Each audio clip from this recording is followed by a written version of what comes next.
Hello, my friends! Today I'm going to be going through all the eyeshadow palettes that I have here in isolation, and I'm going to be rating them and giving y'all kind of a mini review on all of these. Some of these are a little bit old, but whatever, it'll be fun either way. So let's get started.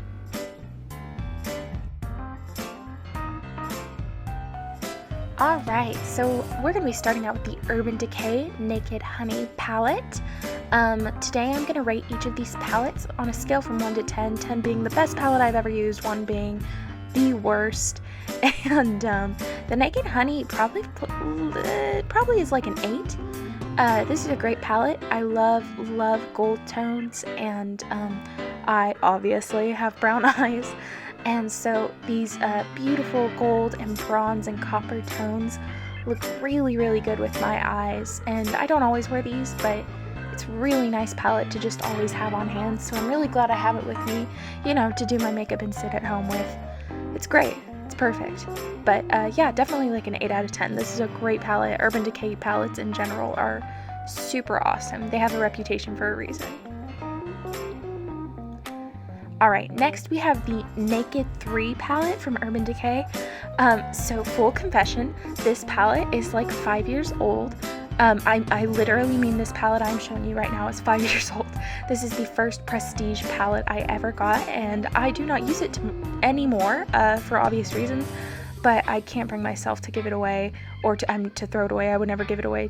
But I just love this palette. It really is nice. I need to buy another one because I love pinky nude colors, as you will see in a lot of my palettes. But Urban Decay, always top-notch shadows, and even though this has been out for a while, I would recommend it. 8 out of 10 also. So the third palette we have is the Naked Reloaded from Urban Decay. This palette is just a remake of their first Naked palette. It's alright. The formula is great, but the colors are boring, and they're just not my favorite. They're not the most flattering, and I don't know, maybe they're pretty universal and that's why people like it, but I'm like, meh. I can give her take on this one. I would probably give this one, because it is good formula still, it still is a nice palette. I just definitely don't like it as much. I'd probably give it like a 7 out of 10. So it's obviously still a good palette, still a nice palette. That barely baked color, oh, beautiful. But overall, I don't know, it's just kind of. So 7 out of 10, great formula, great brand, but palette in general is kind of boring, so. Alright, number 4 is the Urban Decay Born to Run. This is the last Urban Decay palette that I have. Glad I have them all with me though. The Born to Run palette is beautiful. I love the purples in this palette, which you'll see in just a second. They are absolutely beautiful, and the golds are really pretty too. I was just mentioning on my Instagram story how much I love this palette, and I don't know why. I've had it stuck here at my parents' house for a long time, not using it. And I don't know why, because it's so pretty, and of course such nice creamy shadows that I love and am falling in love with all over again. This is probably a 9 out of 10 for me. Really great variety, really great shadows. 9 out of 10. Fantastic. Okay, now we have the ColourPop Truly Madly Deeply palette. This is beautiful, and you'll see the next palette that I show you I don't love, but this palette is wonderful. I got this for Christmas. My parents got it for me, and I absolutely love it. The packaging is so cute on its own, but then the colors are beautiful, and I didn't care for ColourPop shadow consistency, or like, I don't know, just the amount of pigmentation in the mattes. I was kind of like unimpressed by that at first, but this palette actually is really nice. So I would probably give this one a solid 7 out of 10. Not as amazing as Urban Decay, but still really great, and I mean a significant amount cheaper. Truly Madly Deeply beautiful. Okay, and then we have the ColourPop It's a Princess thing. This is the first ColourPop palette I ever got, and this one has been sitting in a drawer for a very long time now, for good reason. I don't like this palette. This probably gets 4 out of 10. I will probably not use this palette again. It's nice. but it's boring. And the pigmentation on all the mattes that you see, all those in the top row, are just like hardly there, and that black color at the bottom is also hardly there. The packaging is really pretty. Love the packaging and the design, so gorgeous, but the shadows totally underwhelming. 4 or 5 out of 10. Okay, then we have the Huda Nude palette. I also really adore Huda shadows. So Huda Beauty is another prestige like Urban Decay, a little bit more pricey, but the palettes have so much like actual shadow in there. Like those pans are pretty deep, pretty thick, so it'll last you a long time. The one thing I don't care for is that those glitters, you can see 2 glitters that I'm going over right now that are different from the other ones. Those aren't really meant for the eye, and I hate it when palettes do that. The Truly Madly Deeply has a few like that too, so that kind of bugs me. So this will get a 7 out of 10 just simply because it's like basically 2 shadow spaces that I don't use.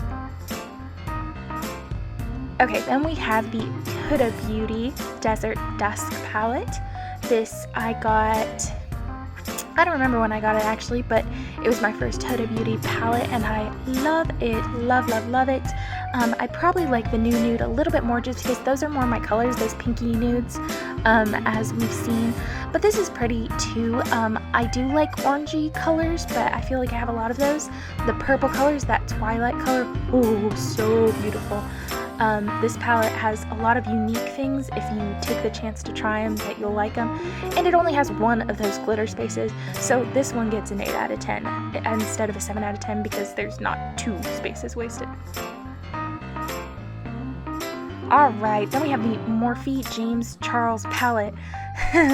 This palette has also been sitting in my drawer for a very long time, and I've taken it back out. I've played with it a little bit more, and I'm liking it better now. But the main reason I don't use it is because, and maybe it's this palette, maybe it's all Morphe shadows, I'm not sure, but the mattes are chalky and have absolutely no staying power. Staying power. They are, I don't know, they're just, the mattes aren't good. The shimmers are beautiful, but the mattes are not great. So this one gets a 6 out of 10 for me. It's okay on some of them, but the majority of them are matte. Okay, then we've got the NATASHA Denona Mini Sunset palette. This palette is so beautiful. The shadows are so creamy, so awesome. This will probably be my only 10 out of 10 on here. It really is a 10 out of 10, but NATASHA Denona sadly is more expensive than I'm usually willing to pay, so I'll pretty much only ever buy these mini palettes of hers, but gorgeous palette, really awesome if you want to splurge on something. Alright, then we've got the Physicians Formula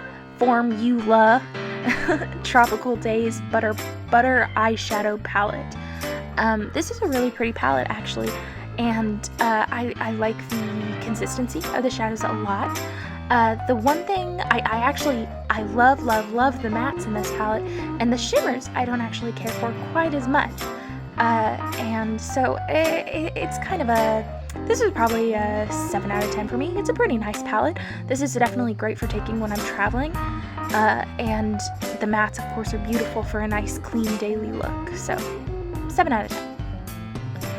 Alright, then I've got the Anastasia Beverly Hills Sultry palette. This packaging is to die for. I love the glitter packaging.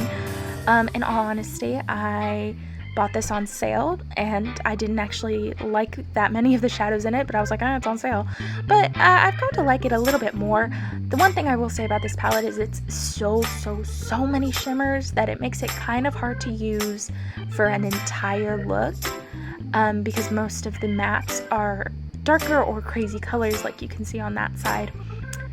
This one is probably a 6 out of 10 for me. I love Anastasia eyeshadows, but the palette as a whole is just kind of like not exactly what you need out of an entire palette. So then we've got the Sugar Rush / Tarte. I believe Tarte purchased Sugar Rush, or maybe they just sell Sugar Rush products too. I don't really understand. And also, this palette does not have a name. It's just called the Cheek and Eye palette, or it's just called a Cheek and Eye palette. And so I don't know, I always call it the Watermelon palette because it's, I mean, adorable packaging. Love the packaging. But yeah, the shadows are not great. I actually kind of like Tarte shadows, but these shadows from Sugar Rush, not great. Probably a 5 out of 10, though the packaging is super adorable. Alright, I hope you guys at least enjoyed watching this video. I hope you learned something. Comment below, let me know if you have any questions. I'll see you guys next time. Bye, my friends!